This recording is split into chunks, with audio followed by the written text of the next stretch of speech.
Okay mga lods, so pag-usapan po natin tong Rev Manila City Marathon na to kung saan po ay meron silang female division na marathon na 18 kilometers and then may isang trans woman na sumali. A little bit of background lang mga lods, off tangent lang. Sumali na rin kasi sa mga ganyan ito. 5K finisher. 5K lang ang kaya ko eh. Hindi, pero bala ko sumali ngayong taon na to. Busy lang talaga. And, malalaman nyo lang lahat yan pagdating ng panahon. But let's go back to the story. Kasi yung female marathon kasi, hindi kasi explicitly said yata sa rules na bawal sumali ang isang trans woman. So, ang nangyari, sumali yung trans woman dun sa babae. So, of course, and tinignan ko na kasi yung picture nung person dito na person dito na nakasali, and talagang mukha siyang babae. Hindi mo talaga mapagkakamala na siya ay isang trans, okay? Kasi maganda siya eh. Para sa akin maganda siya. Pero let's first talk about kung ano ba difference ng trans woman at saka ng isang normal na babae. Gusto ko lang ibigay sa inyo yung scientific basis ng ating usapan at saka yung legal basis natin. Of course, dun muna tayo sa hindi tayo expert yung legal basis, okay? Kasi po, may legal basis na kasi ang gender. This is already spoke about dito sa case ni Romel Jacinto, Dante Silverio versus the Republic of the Philippines. Isang landmark case kung saan po the Court of Appeals ruled in favor of the Republic, overturning the lower court's decision. This was ultimately upheld by the Supreme Court. The ruling determined that under the current Philippine law, a person cannot change their name and sex on their birth certificate solely on the basis of sex reassignment surgery. Okay, so ibig sabihin, mga Lodi Bells ko, sorry dun sa mga trans people na nakikinig sa atin, miski kahit anong surgery or estrogen replacement therapy, testosterone replacement therapy ang ilagay nyo sa katawan nyo, dito sa ating bansa, once you are born a female, you are always a female, or you are a male and you are forever a male. So, that is the idea of the law in relation po sa inyong gender. It cannot be changed. Kung ano yung pinanganak sa'yo, yun na yun. Nico David, paano yung mga may cisgender na tinatawag? Ibig sabihin, they were yung mga hermaphrodite na tinatawag, yung dalawa yung kanilang are. So, of course, meron namang may chromosome screening kasi dun eh. So, dun sa chromosome screening, pwede mo na agad matest kung mas babae ba or lalaki yung tao na yon, 'di ba? Madali 'yon, 'di ba? Pero ang point dito, polarized naman talaga or 99.9% ng lahat ng tao na ipapanganak ay either babae or lalaki. The vast majority, it's either or. Meron mga exception, pero these are the exception and not the rule. So, you cannot circumvent the general rule for this exception. So, hindi kayo kasali dun sa exception just because you feel like it. This is what is happening. Pasensya na kung na-hurt yung feelings nyo. Now, let's go to the science part. Ang isang trans woman kasi, mga lods ko, ay galing sila, nag-transition sila from man to woman. Paano nila ginagawa yon? Yung gender reassignment surgery na tinatawag. Ibig sabihin, dating yung kanilang chest, lalagyan nila halimbawa ng, alam nyo na, or kung ang isang lalaki gusto niyang maging babae, lalagyan niya ng mas maano yung kanyang breast, okay? Bakit ba ako na dyan? Anyway, tapos kung yung babae naman magpapatanggal siya ng boobs, tapos maglalagay siya magte-testosterone replacement therapy siya na tinatawag, yung TRT, para magkaroon siya ng muscles and facial hair.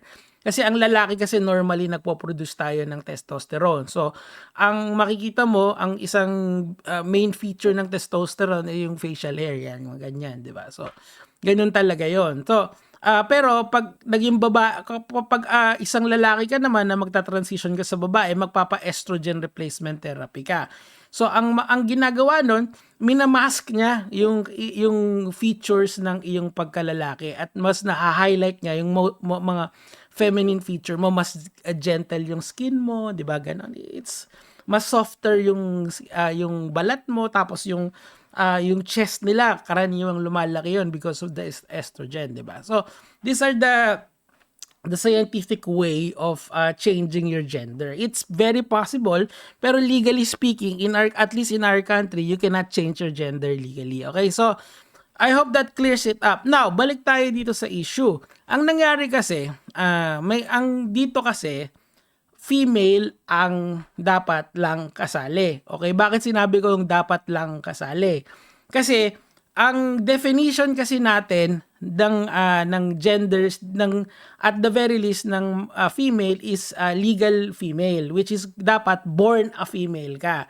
Kasi nga, if you are going to use the paradigm of the law, and which is yun dapat yung gagawin mo because of the concept of constitutional supremacy, or dapat yung batas lagi ang nasusunod, dapat ang kasali lang dyan ay mga babae, legally speaking. Pero since this is a private event, pwedeng gawin ng organizer is pwede silang magsali ng babae kung gusto nila. Pero that's hindi yan yung nangyari kasi. Ang nangyari afterwards ay nagkaroon po ng issue. Okay, naglabas po ng statement yung events team at ito po yung sinabi nila. We would like to address the race results of the 18-kilometer female category in a recent event. We also wish to acknowledge the effort and determination of one participant in competing the race. Finishing such event is an achievement we really recognize and respect. However, in the interest of fairness and accuracy, the official ranking will be updated and the third place will be awarded. Nagreklamo kasi nga daw yung EA. Sabi niya, hindi naman EA yan natural. EA yan via the scientific method. So, well, may point naman siya kasi legally speaking, hindi naman nire-recognize talaga as babae yung mga nagtatrans. So, you can express yourself, don't get me wrong. Pero, ang sinasabi ko lang, wala kasi siyang legal merit, gets nyo?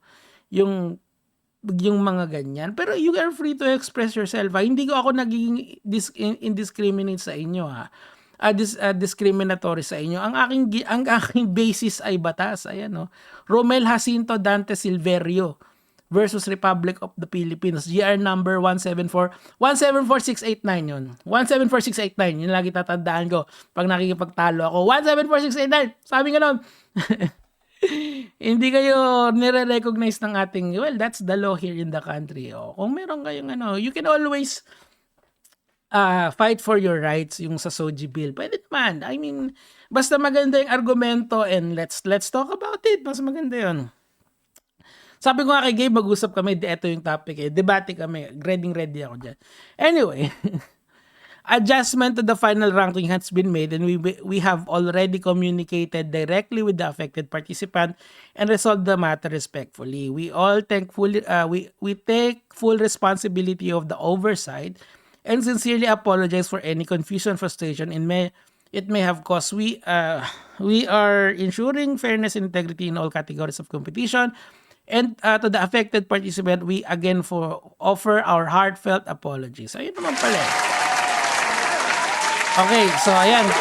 Yung last part, sinasabi na please tigilan nyo na yung pambabash doon sa sumali na trans. Okay, hindi rin naman nila kasalanan kasi nga hindi rin naman kasi specified kung kasi yung isang trans woman naman talaga for all intent and purposes, na yan lalo na yung mga nagtatransition, nababawasan, hindi na sila kasing lakas ng former self nila na lalaki. The fact na nag-estrogen replacement therapy na sila, sigurado sunog na yung mga muscle mass nun, bawas na.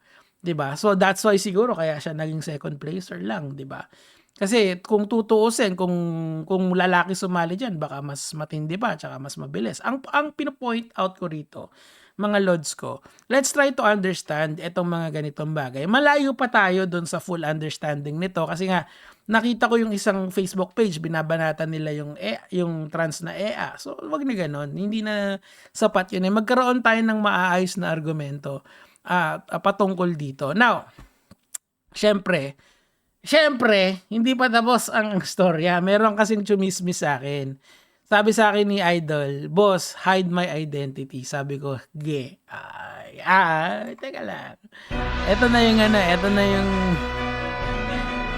yung matindi rito mga lodi ko. Ito yung ito yung pampatulog natin. Ito na. Salamat sa iyo, Lodi ha. Boss, ayan na. Sa running community ako, hide mo na lang ako. Sure. Yung trans kasi na sumali sa mga fun run din, kategory niya is female.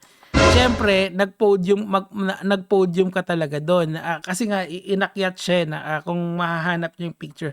Ako hindi ko na lang ipopost kasi out of respect doon sa tao para hindi nyo na rin i-bash, diba? Nangyari yan last week, inulit-ulit ngayon.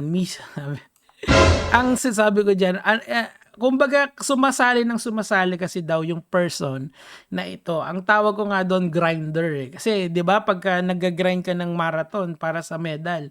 Kasi eto kasing mga ganito, ang para sa akin lang it's just to validate na kaya mo ang isang physical activity.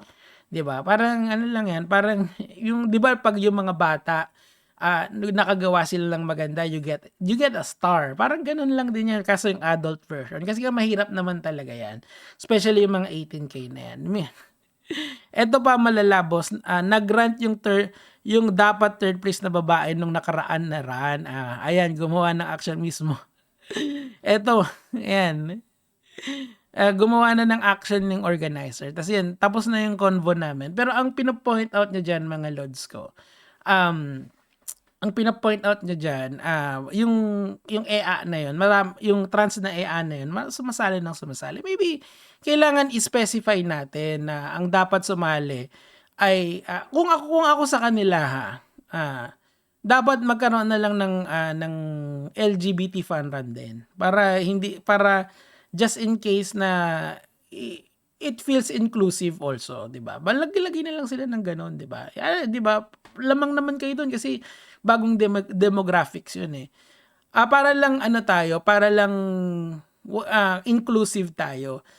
Iuulitin ko doon sa mga kapatid nating LGBT. Ako po open ako makipag diskusyon sa inyo. Pag-usapan natin yung mga issue nyo. Si Gabe, ilang beses ko nang hinahamon yan. Para pag-usapan tong mga ganito in the public space. Kasi, yung iba kasi talaga, polarized yung opinion nila dito. Either or sila, ayaw nila or gusto nila. Ako nasa gitna lang ako. Nico David, net neutrality ang tawag dito. Sa era ko na to. Yun lang naman po yung sa akin for today.